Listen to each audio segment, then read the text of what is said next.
Diyan sir sa Cam Norte, paano natin sir na ma-manage yung halimbawa yung sa traffic? Kasi malapit na yung Pasko. Ano yung atin pong mga ginagawa po? Direktahin na natin, problema kaagad tayo. Actually, dito po sa aming lalawigan ng Camarines Norte, ang pinaka-problema namin is yung mode of transportation since wala po pong ongoing po yung construction and rehabilitation ng aming pong airport sa bayan po ng Daet.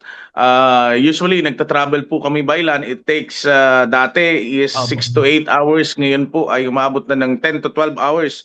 Ang dahilan ay kung makikita ninyo sa Congress nag-privilege speech na ang isang kongresista natin buhat diyan sa Camarines Sur, ang ating pong former mayor ng Naga City, Congressman Nelson, at ang aming pong acting governor, the Vice Governor Joseph Pascuja, ay may previous din po na apila through social media.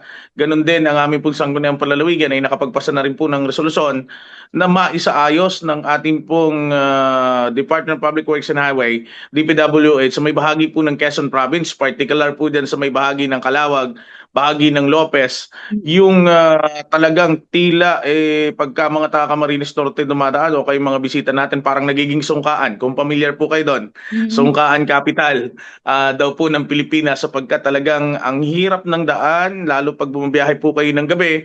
At kung ito po ay sasabayan pa ng pagulan, hindi nyo po mapapansin talagang yung mga, when it comes sa maintenance sa mga sasakyan, when it comes doon sa comfort sa biyahe, talagang ramdam na ramdam nyo po. At base nga po doon sa pakikipag-ugnayan ko kapag ka may mga kapwa, lingkod bayan din po tayo from Albay, from Camarines Sur, including yan dyan sa may bahagi po ng Tagkawayan, talagang kahit tulog po sila, alam na nila yung lugar.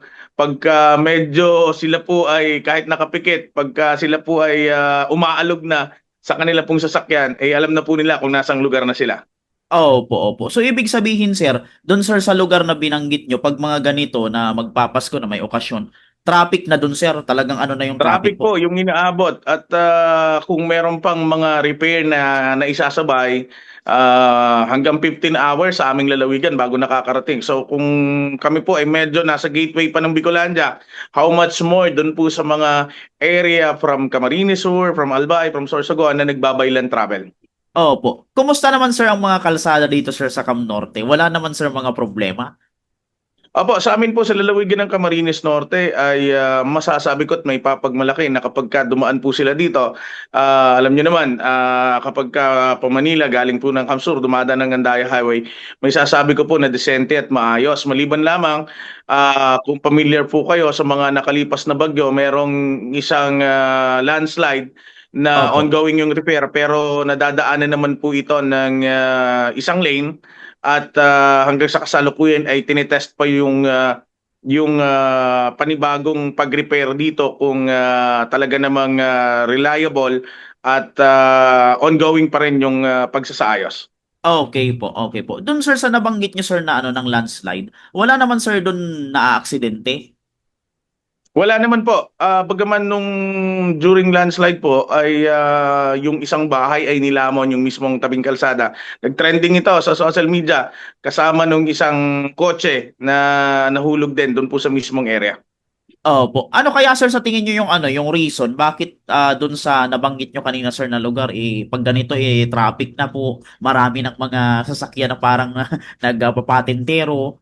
Ano po kaya sir yung pinaka reason nito, Sir Kenneth? Opo, usually yung volume ng sasakyan pag ganitong holiday season talaga namang tumataas. Kumukuha ng mga karagdagang paninda, yung ating mga kababayan galing po sa probinsya, luluwas ng Manila at yung iba naman ay nagse-celebrate ng kanilang holiday season sa ating pong probinsya, babalik. Siyempre, pag ganitong holiday season, yung volume ng sasakyan tumataas at syempre kapag ka may mga under repair na mga kalsada, dito na natatagalan. Pero sa amin, manageable naman po sa area po ng Camarines Norte yung mga ganitong bagay. Wag lamang may mga pagkakataon nandun sa mismong area na one way ay masisiraan ng mga malalaking truck. Though meron kaming ibang daanan, alternative na ruta, alternate route, nagtitake pa ito ng mga 1 hour bago makadating, additional na 1 hour bago makarating dun sa mismong kabisera ng lalawigan ng Camarines Norte, which is ang bayan po ng Daet. Okay po, okay po. So sa inyo po sir, sa part nyo po bilang konsehal, isa sa mga namumuno dito sa Camp Norte, ano yung ano natin dyan sir, parang interventions na i-apply?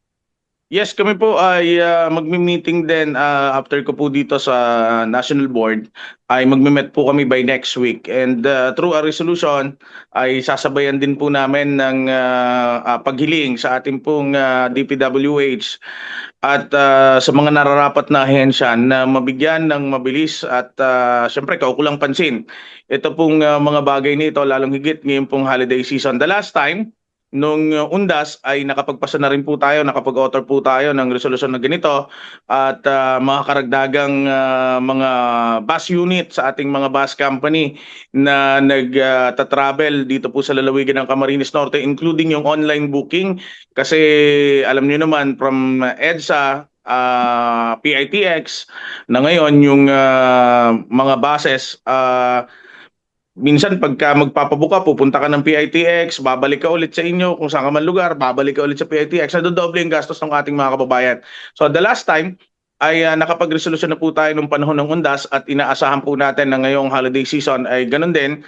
At since ang aming pong liga naman ng mga konsehal sa lalawigan ng Camarines Norte ay well represented ang 12 bayan, may mga officers po, hihilingin din natin sa bawat sangguniang bayan na meron kaming iisang tono sa pag-action din po nito at talagang makikita natin na sana sa pamamagitan din ng mismong mga kongresista din natin kasi sila yung nasa kongreso ay ma-actionan din po ito. Opo. Ano yung advice nyo sir sa mga babiyahe ngayong Pasko? Opo, importante po ang pag-iingat. Importante hindi lamang ang sasakyan ang nakakondisyon, maging ang driver ay nakakondisyon kasi yung haba ng biyahe, yung pag-aabot po ng 10 to 12 hours na biyahe, talagang mapagod yan at yung antok ang kalaban. Pagka inaantok na po, siguraduhin tumabi, umidlip, wala namang magiging problema yan. Ang importante, isipin natin na may naghihintay natin sa atin ng mga mahal sa buhay upang sa ganun ay maging ligtas. Kapag iniingatan natin ang sarili, lalong higit sa kalsada, tiyak po ako na iniingatan din natin ang iba.